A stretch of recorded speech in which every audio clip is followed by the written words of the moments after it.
I just started recording. Right. Do you want me to kick off? Or are Yes, you still please. speaking? Great. Okay, fantastic. Well, good evening, everyone, and really delighted to be here with you tonight. And I have to thank John for the invitation to join and to talk to you about careers in risk management and in audit. I have to firstly just compliment John and acknowledge the fantastic work he's doing on top of his day job, which is incredibly busy at the Bank of China, in essentially just mentoring professionals and giving back to the community. So, John, we need a whole lot more shining stars like you. So please do not stop doing this fantastic role that you play. And of course, you can always count on people like me to provide support at any time. So well done. Right, so I'll do a very quick introduction about myself. I think John has covered it really well. And I would also caveat that I'm not a financial crime professional. I mean, I work in audit, I'm a chartered accountant.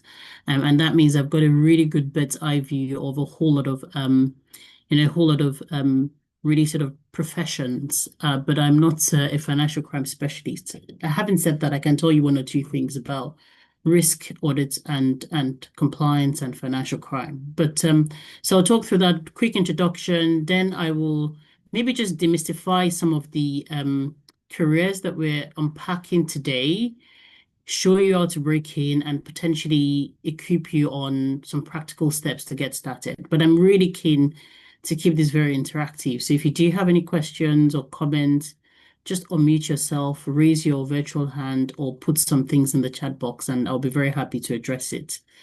So great pleasure to be here.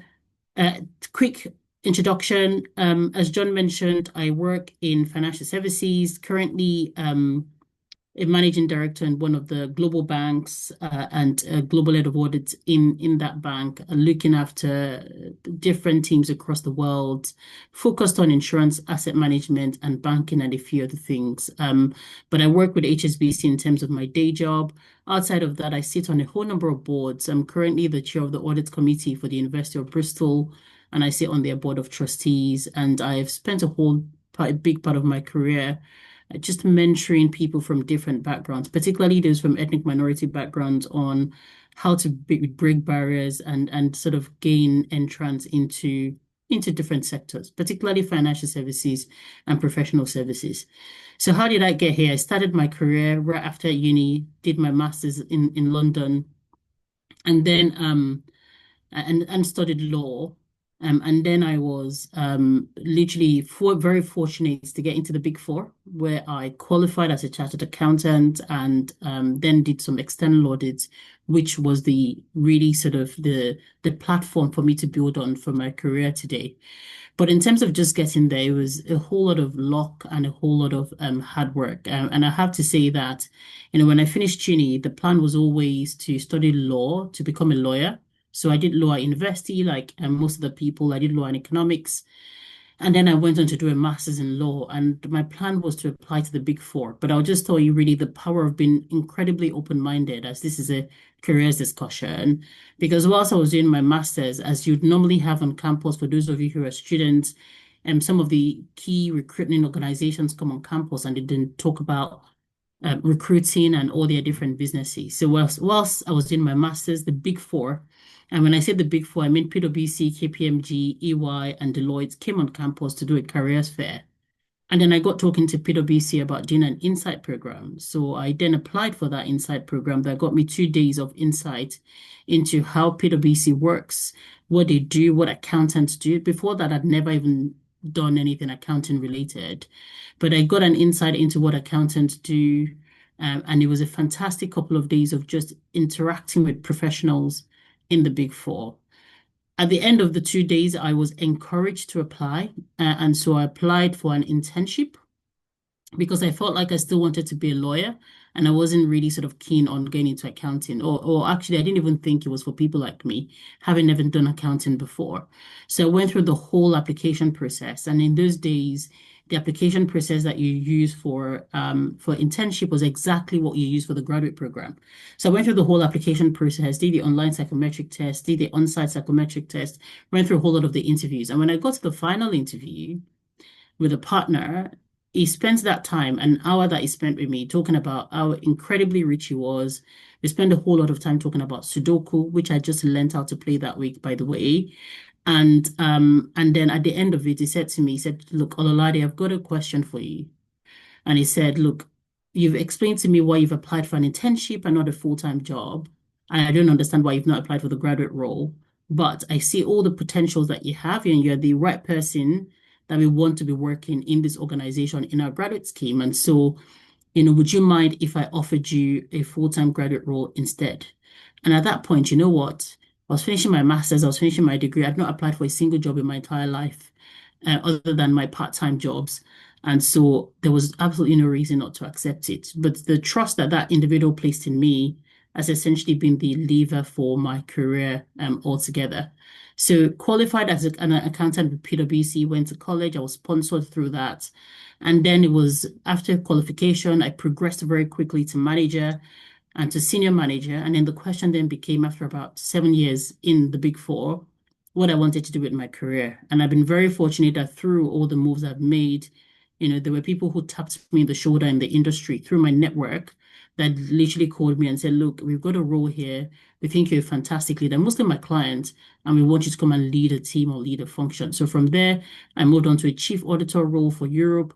Then I moved back into the Big Four. Then I moved on now into my role with HSBC. So I guess the reason why I've told you that story is, as you're navigating different career opportunities, it's incredibly important to be very, very open-minded, because you never know what will come your way. And when you grab the opportunity, just put your best in it, because that's essentially what would then help to accelerate you into bigger platforms. And then the third thing I would say is, which I'm sure John has told you many times because I've heard him talk about it, your network is your wealth. Build your network extensively, particularly your professional network, nurture it, and really showcase that network what you're capable of. Because when the opportunity arises and it can align that to your skill set, then you get the phone call and that opportunity can easily become yours. So like I said, I said I was going to demystify these careers, show you how to break in, equip you with practical steps to get started. And like I said, regulatory and assurance careers are very powerful, influential. They're also often overlooked because they sit in the second and the third line of defense within an organization. That means they're not necessarily roles that would lead you into the C-suite or management level. I mean, I don't even know how to sort of explain it, but there are three lines of defense. Maybe just Google what that means. But the first line is the management, the decision maker. The second line is the risk function, which is the function we're talking about. They provide critical challenge around the strategy of an organization. And then you have the third line, which is internal audits that provide assurance around that strategy and the strategic direction of an organization. So I didn't start out thinking I want a career in audit and risk as I am now in audit. But what I discovered along the way was that these roles actually sit at the heart of decision making, trust, and organizational integrity. And I'll talk to you about why in a minute. But essentially, there's no strategic decision that my businesses in my organization would make that they would not seek my view as to whether I felt like that their decision was appropriate, it was risk managed, that they had the right resources. I would always be in line to provide approval to all of those strategic decisions. But as I've told you about my journey, the thing that got me here is the curiosity, the willingness to learn, as well as saying yes to opportunities that essentially stretched me. So let's talk about what these careers mean. For those of you who are thinking, actually, what does audit mean, and what does compliance mean, and what does regulation mean, or financial crime? I would say at a very high level, all of these careers, whether you're talking about audits or risk management or compliance or financial crime, they exist for one reason, which is to answer the critical question, which is that, is this organization doing the right things in the right way and at the right time?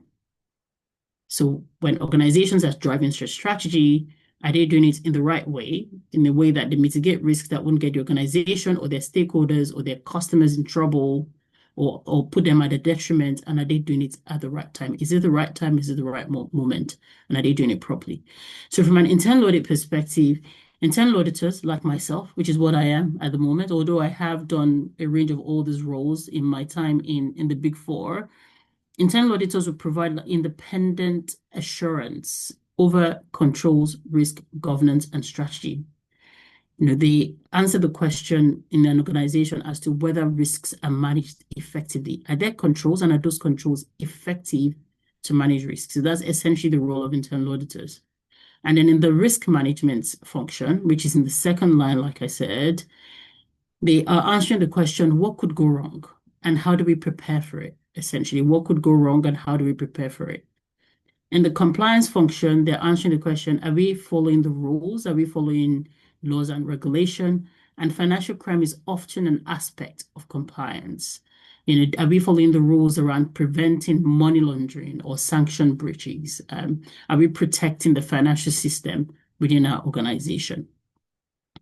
And so why do these careers matter? Why are they important? And why are they going to be continually relevant irrespective of AI changes? As you all know, is on the news every day that Gen AI and artificial intelligence is going to disrupt the workforce, is going to cut out people from the workforce, is going to take away a whole lot of jobs. But there's some jobs that would continue to be critical because you cannot automate cognitive thinking. These careers matter because they give you visibility across the organization. So if I look at my businesses, I've got a really good view of what's happening in every part of the business because I'm in the third line. They're doing a strategic review or they're doing a project. I only need to message the chief executive. Can you put me on this project or somebody in my team so that I can get an insight into that project? Even when some of these projects are NDA'd, I still have access because I've got to have access to everything as the assurance provider in the third line. The second reason why these careers are important is the fact that you get to influence senior leadership decisions.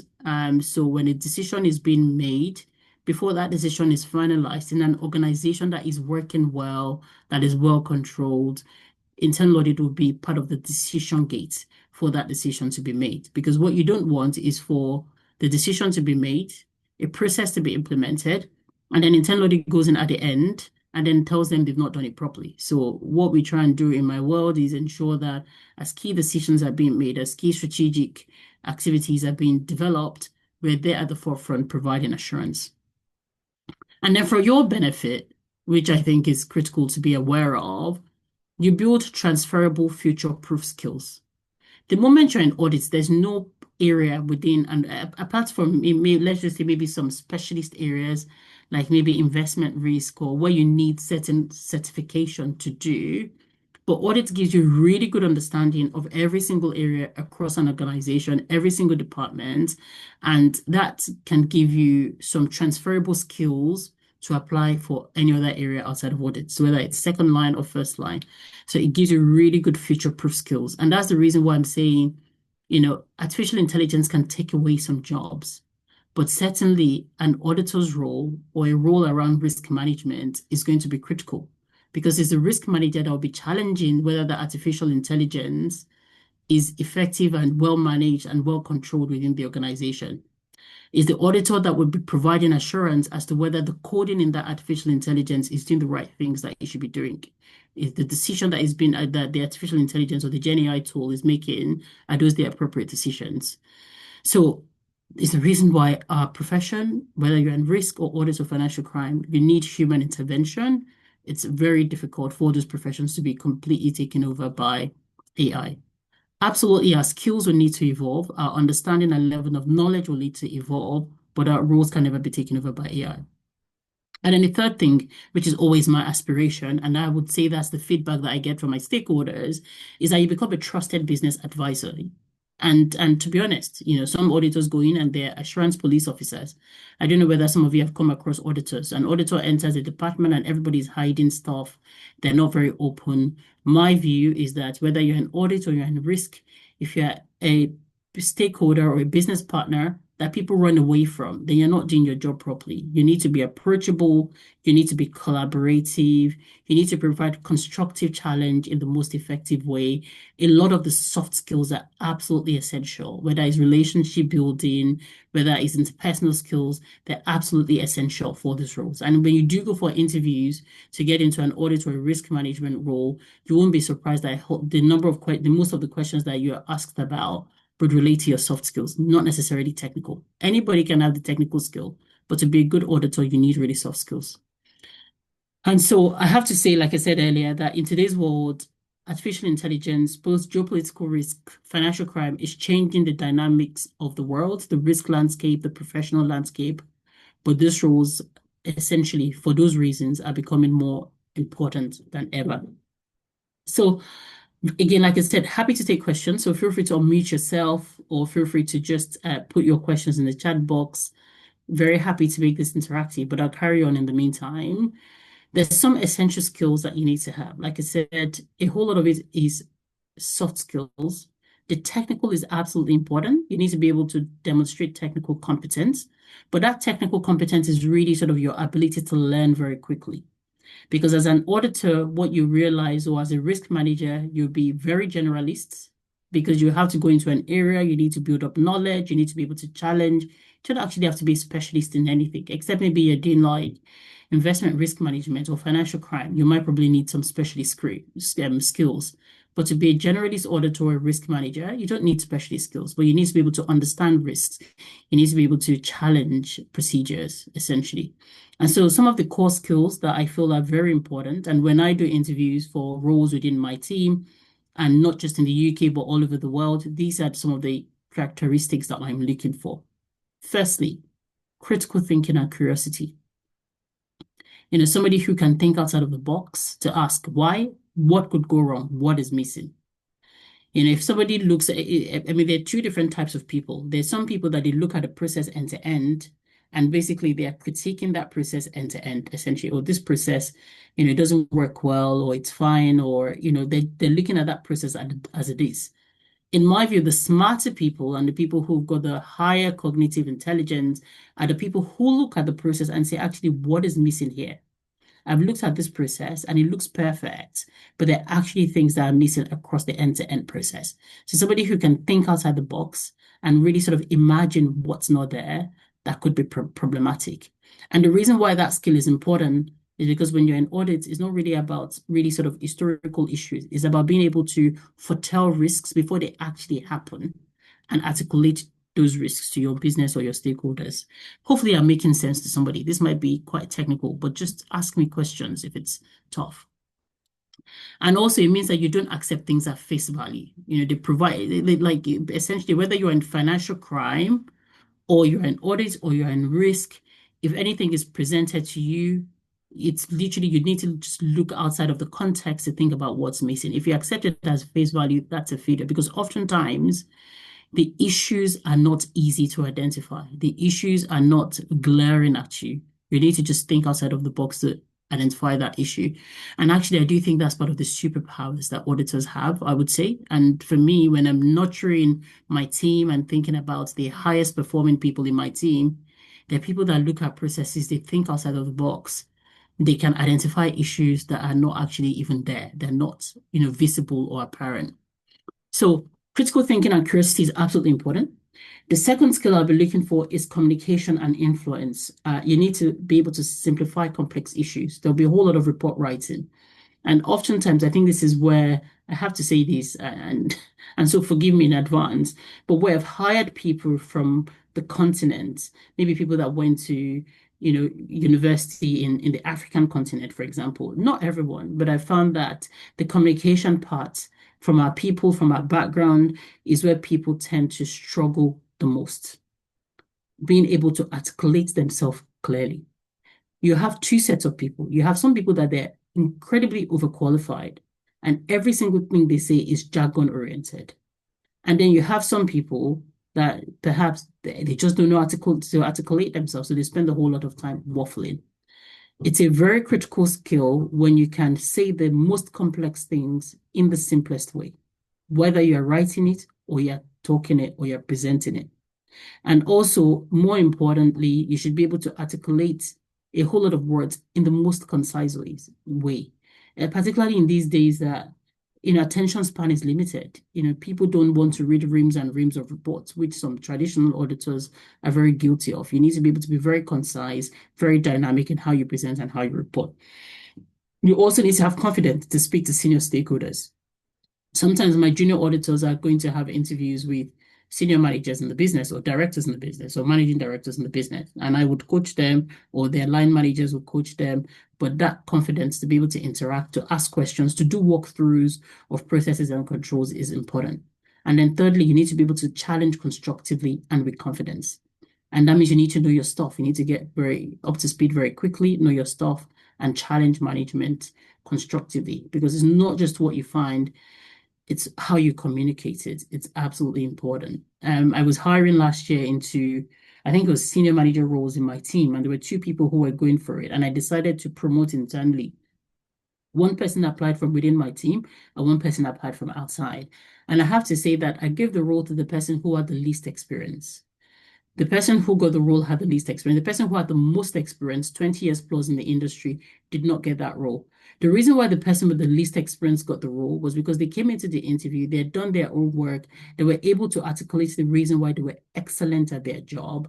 They told me their stakeholder feedback, their contribution. And the person who had more experience, who was a little bit timid, came in and she was saying to me, you know what, Ololade, I understand if you promote me, if you don't promote me. I'm like, you're already asking me if I promote or if I don't promote you, then you're not getting promoted. I feel like you're not ready. For you, if you're ready, and lesson for these people on this, you guys on this call, if you're ready and you want a role and you're applying for the role, go with it with your 100% and go with it with the determination and the confidence that you're good enough. You got what it takes. Even when you don't tick all the requirements, just go there and sell yourself based on what you've got and what you know. It's absolutely critical. Don't go there and be haphazard and be saying, maybe I'm good enough or I'm not. You've got to, if you're applying for a role, just be there 100%. And so this was what this lady did. She was not 100%. She came across as unsure, even though I knew she was desperate for the promotion.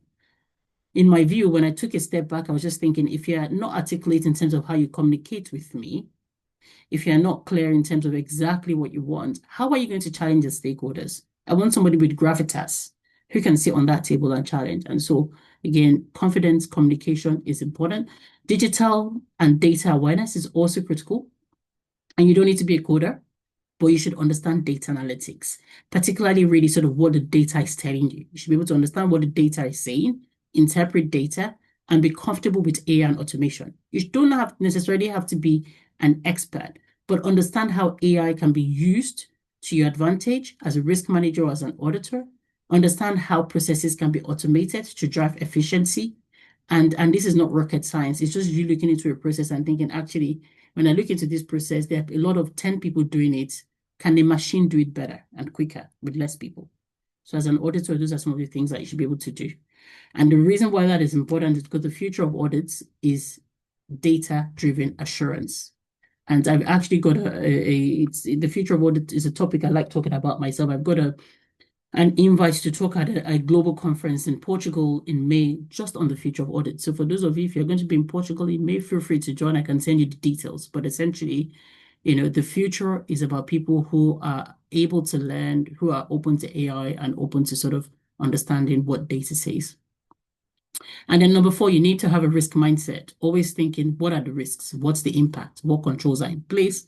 And lastly, you need integrity and courage, because sometimes you need to speak up, challenge senior leaders, and stand by your judgment. There's always a pushback, but you should be able to stand by your judgment and do that very quickly as well.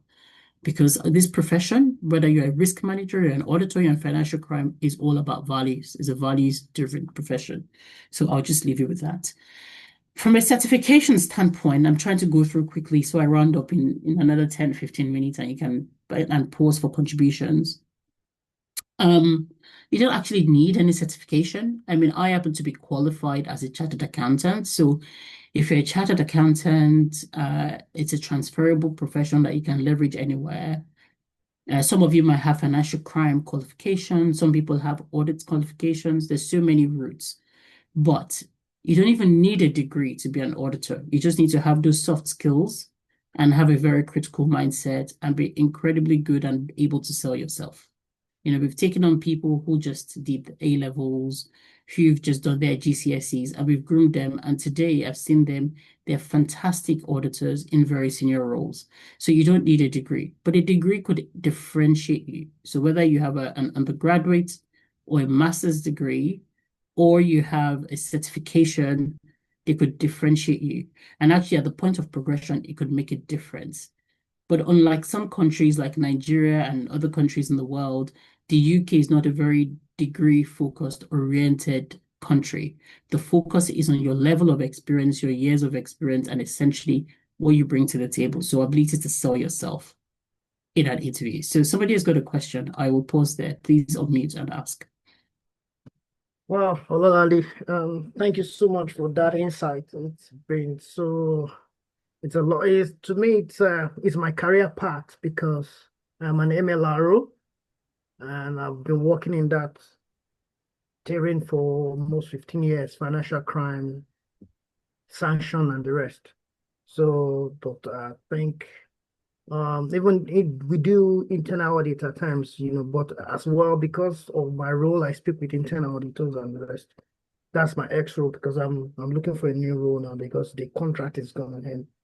So there's something you said about thinking about the box at times. I know which is a very, very good skill to have. For someone like me, based on my experience, coming into that audit space or coming into such, if I see such roles to start applying for, we did not say I'm overqualified because, as I said, there was someone that you say was overqualified, but you have to pick somebody. But if probably you feel you're there and you want to get something, you want to get a role, um, as much as you and I know that 70% of resumes now kind of like before you get to the stage of selection have been scrutinized out, looking for some key major facts in the resume. And eventually if they see this resume, this person has all the relative certification, he has PMP, he has CAMS, he has ACAMS, he has this. I'm even at the verge of doing my CISA right now because I feel with my CISA, it helps me based on my experience in the compliance sector too as well. So I just want to know your perspective about this, please. Hmm. It's a really good question that you've asked. Actually, it's Abayomi who's asking the question. Yeah, it's a really good question. And I have to say that, there's this perception that you can be overqualified for a role. I don't believe it, right? I don't believe you can be overqualified for a role, but a lot of people use that as an excuse to say, I didn't get this role because I was overqualified. They're very minor exceptional cases where you won't get a role because you're qualified, because it's a really junior role. And you look at your years of experience, and based on your years of experience, you're just too qualified for that role because it's too junior. And the reason why you're not hired is not because they don't think you can do the job, it's because they don't think you can be committed. They're saying this person is just looking to get a foot into the door. They're too senior. They're not going to stay there for long before they leave. I think that's usually the issue why people with overqualification are not really sort of employed or given the opportunity. One thing I would say, though, in terms of addressing that is essentially you've got to read the job description and ensure that your CV is tailored, number one. Tailor your CV to the description because it's all about the transferable skills, or whether you're doing even an online application, it's about the transferable skills that you're bringing to the table. In the UK, that is what the focus is about. So tailor your CV to the set to the experience. If the experience is about if you're going for like a senior auditor role, you don't need to bring your like 10. It's just a senior auditor or even just a junior auditor role. You don't need to bring like 10 qualification in you don't need to put that into your CV. You don't need to disclose all of that. What you need to do is look at the job description in terms of essentially what you need, and you ensure that your CV is tailored to demonstrate how you're meeting those requirements. So make sure your CV is tailored. It's got to be proportionate to the role. It's got to be appropriate for the role.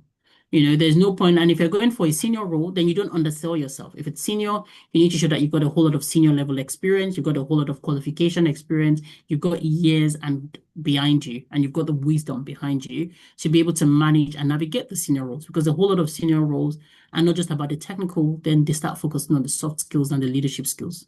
Yeah. So I think that's the first thing you need to know. The second thing I just want to mention, and I guess the first thing I talked about is the fact that it's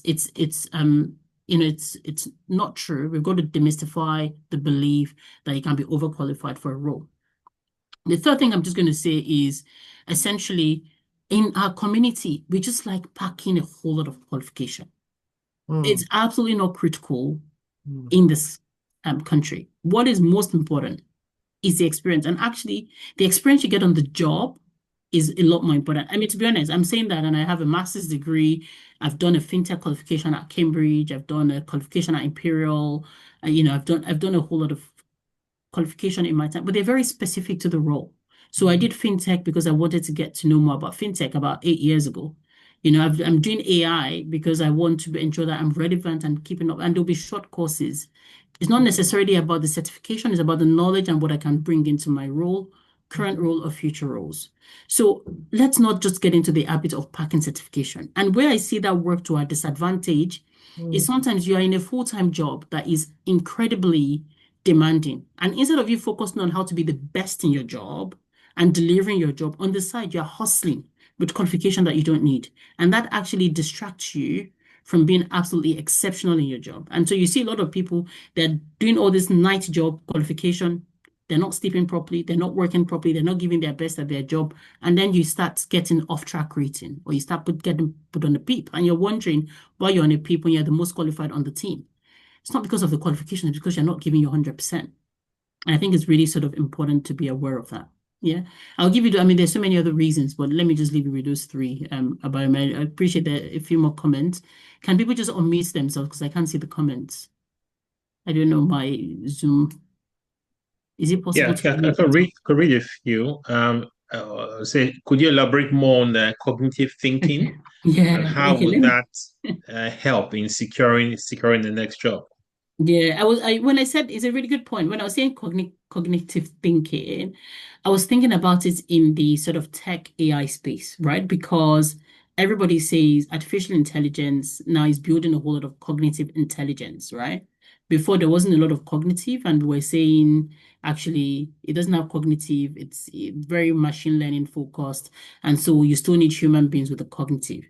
But these days, people have normal interactions with their Gen AI tool, right? I know people that they get emotional support from ChatGPT, for example. People that have a whole lot of, they use ChatGPT to help them construct prayers, to help them pray, like different things. So there's a lot of cognitive there, but there's still a level of cognitive where you need human judgment and human reasoning. And so, so for example, let me just give an example in terms of a workplace. You're in financial crime and you are maybe just auditing a financial crime area, and you get to a point where there's a lot of gray area that is not black and white because actually the rules are not very clear, they're not prescriptive. In that time, you need human judgment to be able to determine the right or the wrong approach to take because Gen AI is not going to give you an answer.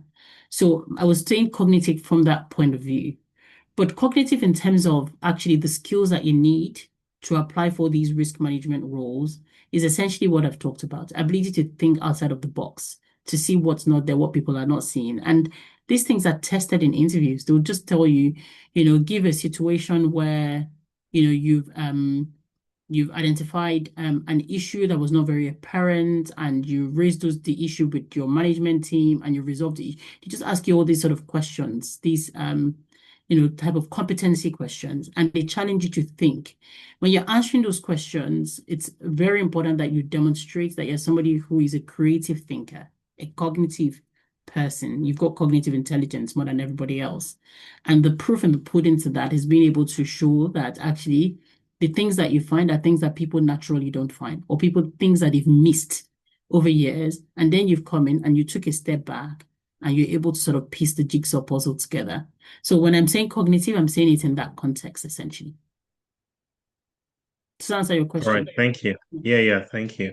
Akila, you said something about what about work experience or skills outlined on LinkedIn. Do you want to expatiate on that point? Yeah, actually, she was saying, talking about that someone tailoring his or her CV to suit any role that he or she wants to apply for. Well, most recruiters or companies, they get your name and then they go onto LinkedIn to have a look at your profile. Already you have a profile with outline skills, experiences, and knowledge on LinkedIn. So how are you going to marry the two? You know?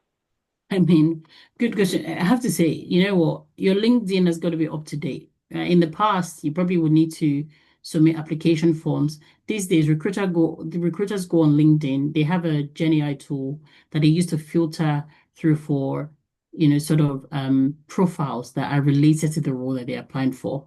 And then they target people and talk to and approach them directly. So I have to say that it's really important that your LinkedIn is up to date, essentially.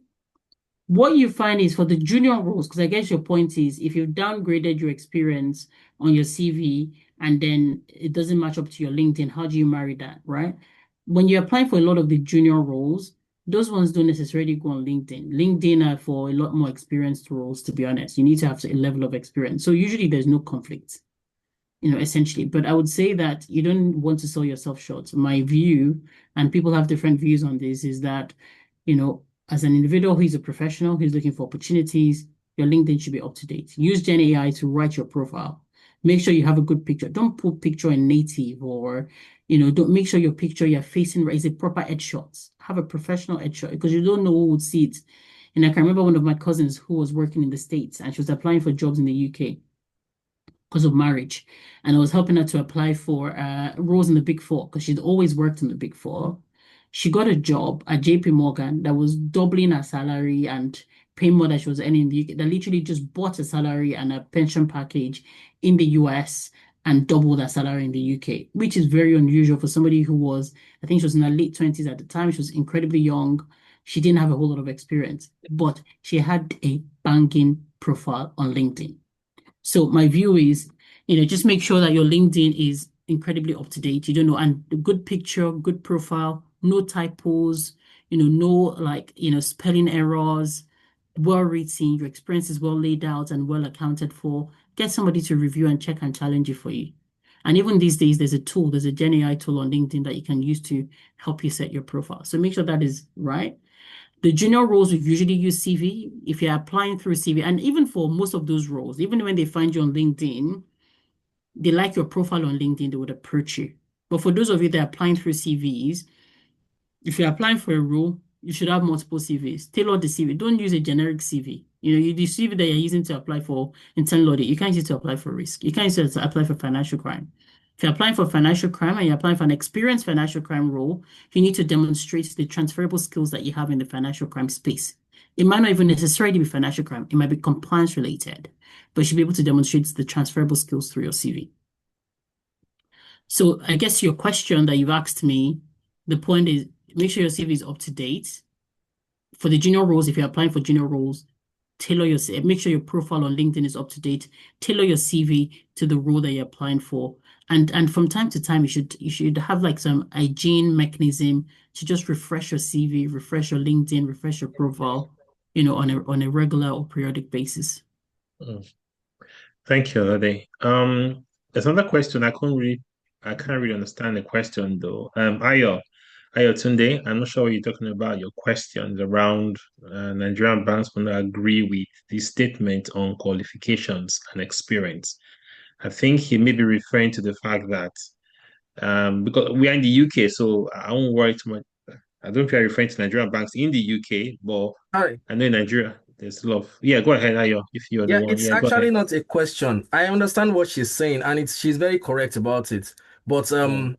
if it's in Nigerian banks expect you to have those qualifications first before they That's even call you for Nigeria. interview. I'm Very telling different you. in the UK. In the UK, I you know don't it's very even have different to in the have a UK. That's degree. what I just said. It's not a question. I know you are very correct. You are right. I've seen it in the UK, but not in Nigeria, never. They will want you to have those qualifications first before they call you for interview at all. They don't even look at your experience. Yeah. Thank you. Yeah. No, you're right. And it's the reason why a lot of people will come from Nigeria, they'll come here and they'll be chasing qualification. When you're saying to them, focus on doing especially if you have a Yes, job, yes, yes. just be exceptional in your job, learn that job and be the best in the job. Don't spend time chasing qualifications, right, on the side, stretching yourself, right? When you need a qualification, it has to be, a means to an end. There's got to be a purpose for the qualification. Somebody sent me a CV once. And they had like a whole page of qualification. And I was just thinking, where do you have time to do this? And then it turned out that the person was constantly on a peep. And I was thinking, why would you not be on a peep? You spend all of your time chasing qualification. You're not doing the job. You don't sleep at night. You come to work, you're sleepy. The time at work, you should be delivering. You're studying so that you can pass the exam. You've passed all the exams in the world, but you're not passing the practical experience. Practical is so much more important in the UK than the theoretical, which is what you gain through those qualifications, right? So I'm not saying qualifications don't have a space, but, let's apply moderation and do it wisely. Right. So how do you break up into the industry? You can be found on LinkedIn through your profile. Networking is important. You can apply for graduate programs, particularly those that are just finishing their degrees or their masters, or even internships and then crossover through internship. You might be lucky, like me. Maybe you apply for an internship and then they'll just think you're smart and give you a full-time job. You can apply for analyst roles, entry level, career switch. Some of those roles require you to submit your CV either through a lot of these CV search engine career companies, or you can just find a vacancy, apply, or speak to recruiters. There are different ways. But the most important thing is make sure that your application is tailored. Don't do generic application. When you're filling your application, no typos. AI will filter you out because it's AI that reads the first cut of the CVs before it even goes to a human. So if you're having typos, AI will filter you out. You'll not even get to level 2 of CV review.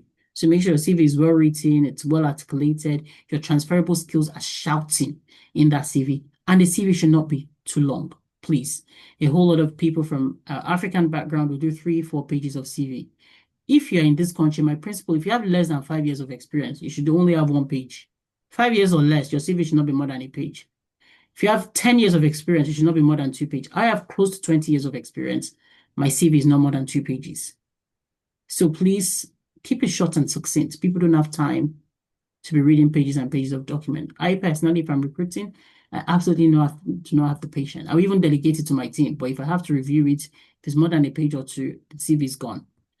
So that's number one. Number two, position yourself strategically. Ensure that even without experience or qualification, you can demonstrate analytical thinking. By the time you get into the interview, you're there, you're setting yourself. There's some interview skills, like be personable, maintain eye contact. Don't look down when they're talking to you. Speak eloquently, learn the pronunciation of somebody's name. I once took somebody that I hired from Nigeria to a meeting, and he just got into the meeting and he spells the person's name in a boardroom. Dress appropriately for the interview and speak slowly and clearly so that when you're speaking, they understand what you're saying. Pay attention to detail, listen to what the interviewer is saying, address them by their first name. If they talk to you about their family, make sure you reference it, and also apply ethical judgment in terms of particularly your responses. Don't give responses that are unethical or inappropriate. Be very moderate and very diplomatic in how you position your responses, but ensure that it's related to experience that you can demonstrate. You should also translate your current experience in those interactions. So whether you're in retail, you can talk about customer risk awareness, whether you worked in a supermarket. And if you've done admin jobs, you can talk about how you've maintained processes and controls. If you've done tech, talk about your understanding of data and systems and how those are relevant in the business context. So that's important. Number 3, network. I cannot overemphasize the importance of networking. Attend network events, build your network, know people, connect with people, follow people on LinkedIn. Ask for information conversations, look for mentors, look for sponsors, look for allies, advocates.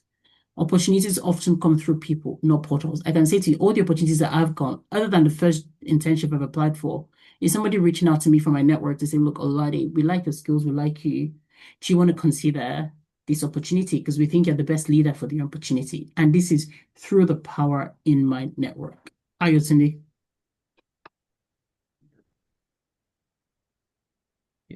You have a question? Yeah. I have a question, yes, sir. Is it compulsory to have UK experience before securing a job in the UK? No, it's not. You just need transferable experience. You need confidence. You need to sell yourself. It's really interesting. One of my cousins just got married to somebody in Nigeria, and he's just moved to the UK, and he doesn't have any UK experience at all. And I had a conversation with him a few weeks ago where he just said he's been applying, but he's been applying with confidence.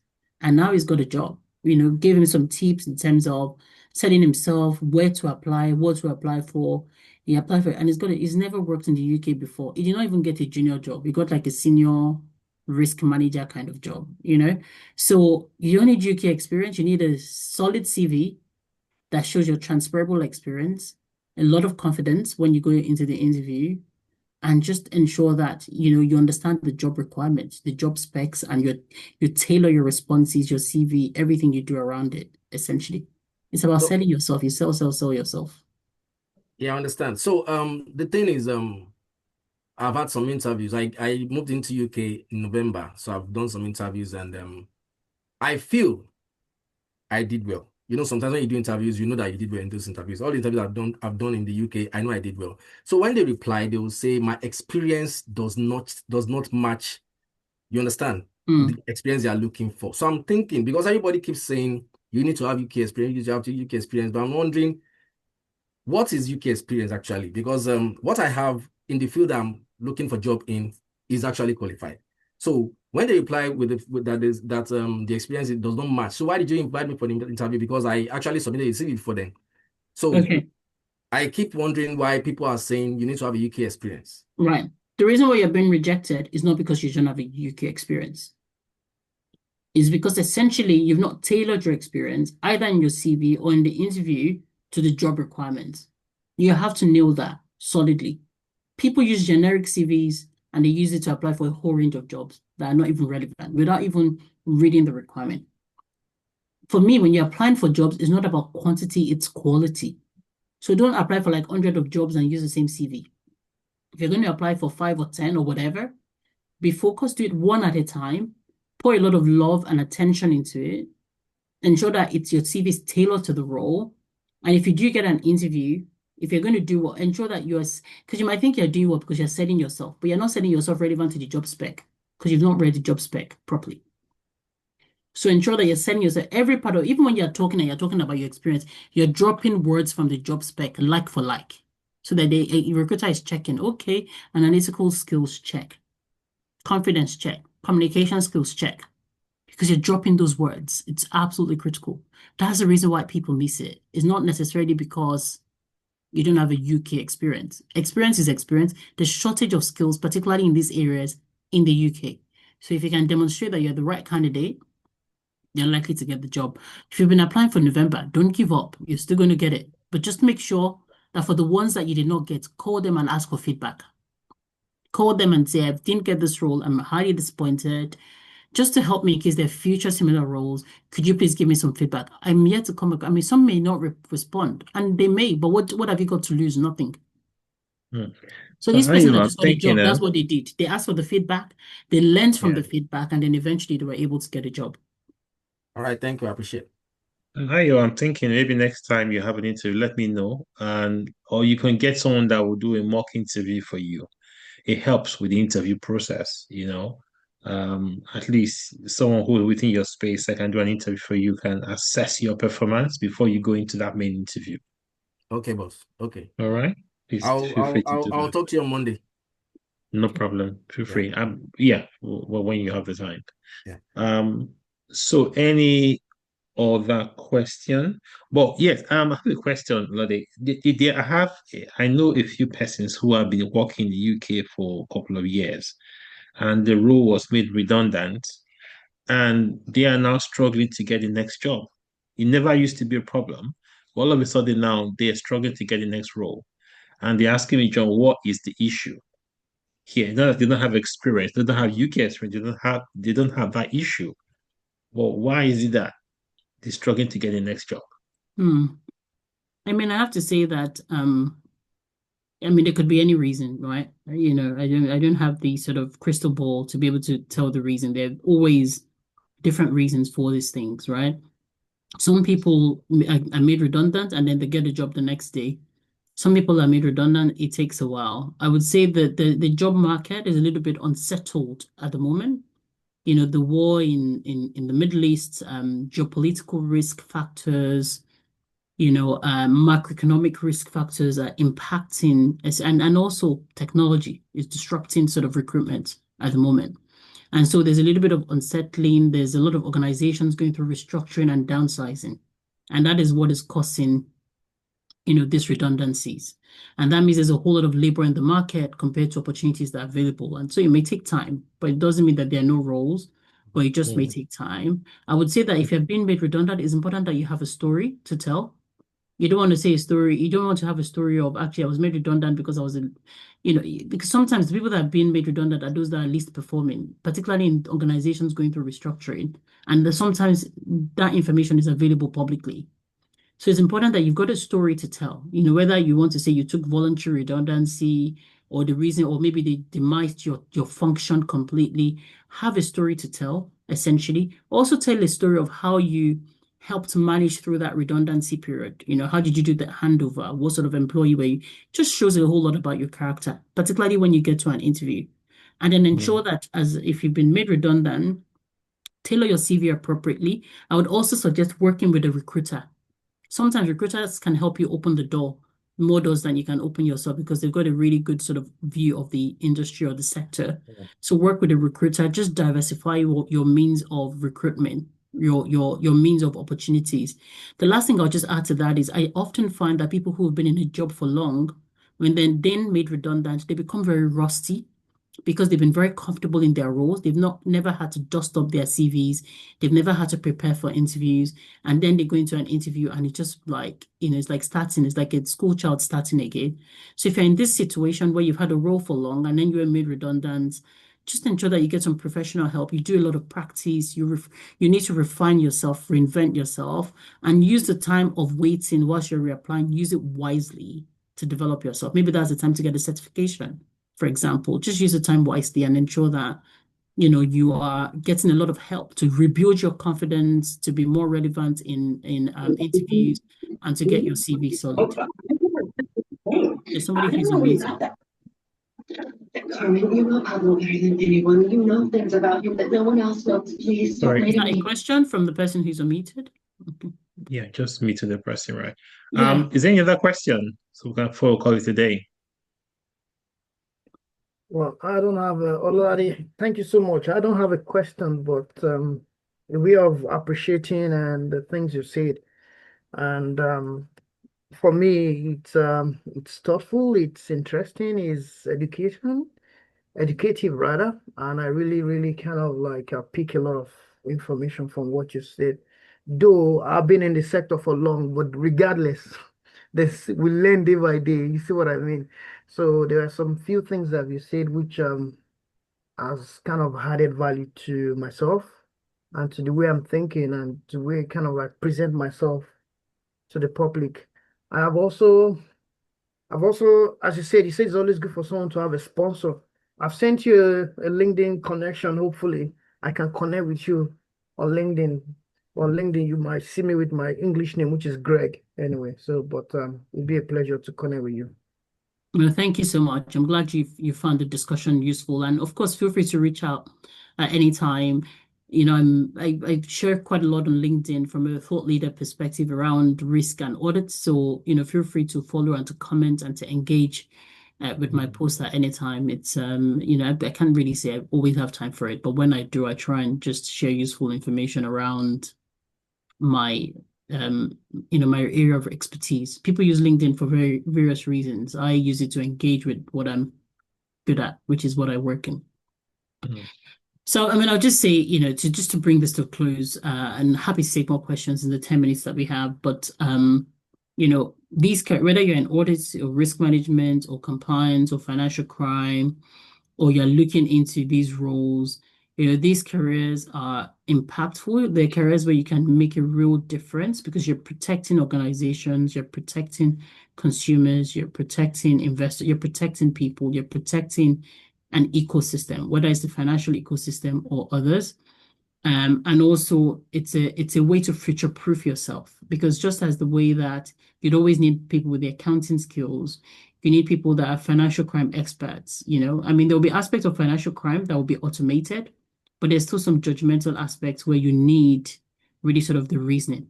Even if it was blockchain, if blockchain is used to, for example, do AML checks and store it, somebody still needs to be able to audit that blockchain, right? To understand how that blockchain is working and to ensure that the rules coded in the blockchain meets the rules of the financial crime regulators.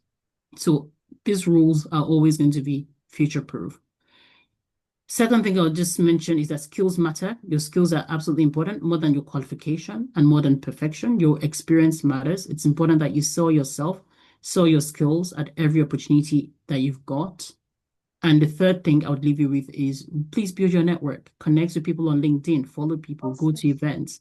Your network can be an accelerator to getting your next role. So if you're somebody you feel like you're curious, you're courageous, committed to do the right thing, there's absolutely a space for you in the profession. And actually, I'm looking for a whole lot more people from our type of background in these professions anyway. They need more diversity, and we need more diversity in senior roles.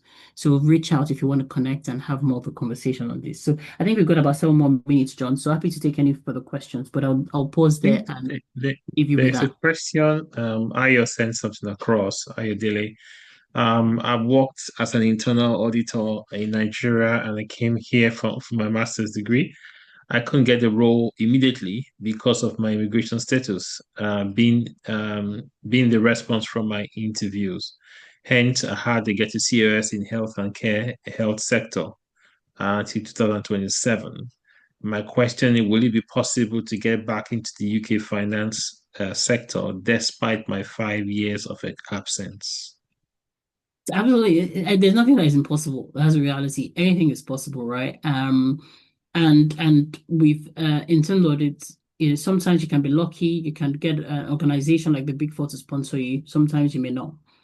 If you've been in health and your COS is through sort of this health sector, what I find is, and particularly if you've done it for a number of years, when you're coming back into audits or risk or compliance, you sort of need to start again. You can't start at a senior position, except whether you left at an incredibly senior position and you can still demonstrate your level of knowledge and seniority. But otherwise, you've forgotten a whole lot of the knowledge. So you're sort of starting again.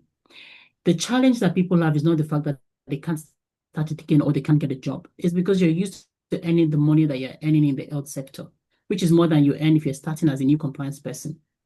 For those people who persevere through it and they're determined, then they start in compliance and they start to progress. And the more you progress, the more your income doubles and triples and you start to earn more.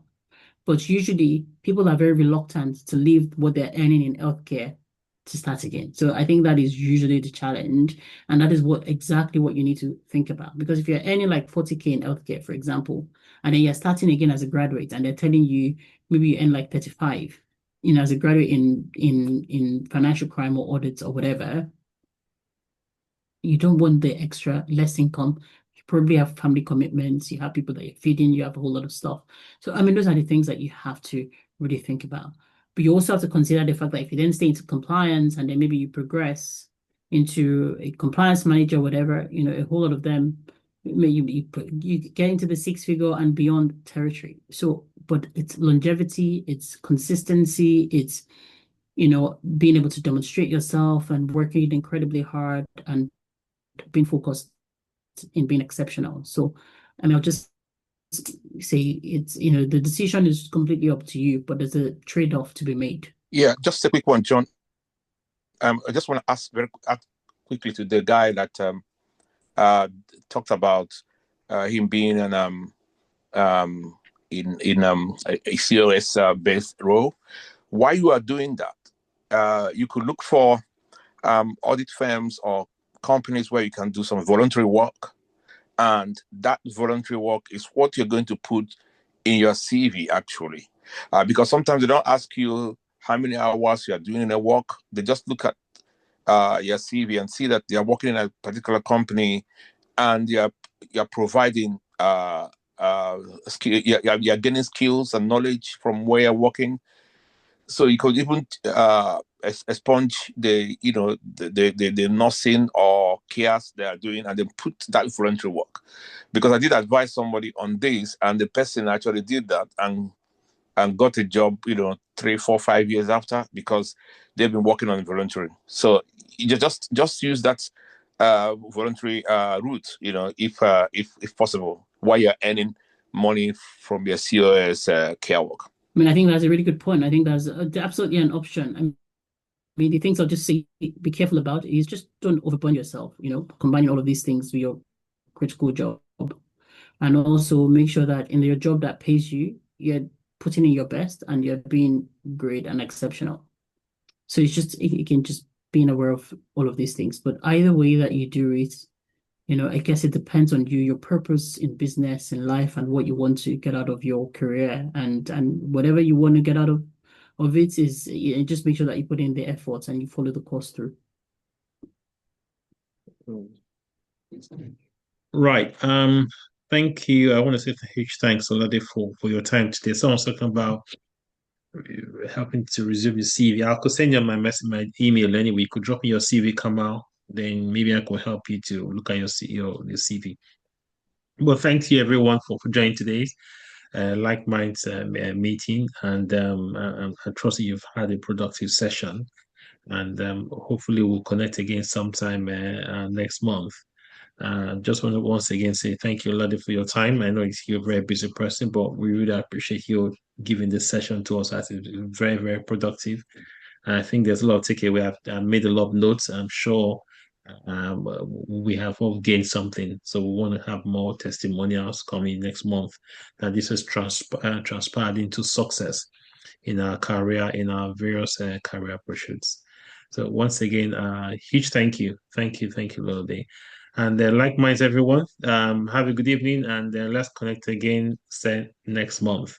If anything urgent, feel free to let me know, or feel free to let's connect in the forum. Thank you, everyone. Have a good evening. Thank you Thanks so for much, having me. Ololade. Thank you, John. Thanks. Thank See you all. Thank you. Thanks. Thank you so Okay. much, Thank John. you. Ololade, thank you so Thank much. you so much. John. All Thank right. you, Ololade. Thank Appreciate you, it. John. Thank you. Okay. Bye bye now. Thank Bye you. bye. Thank Bye you. bye. Thank you. All right. Hey, that's Bye.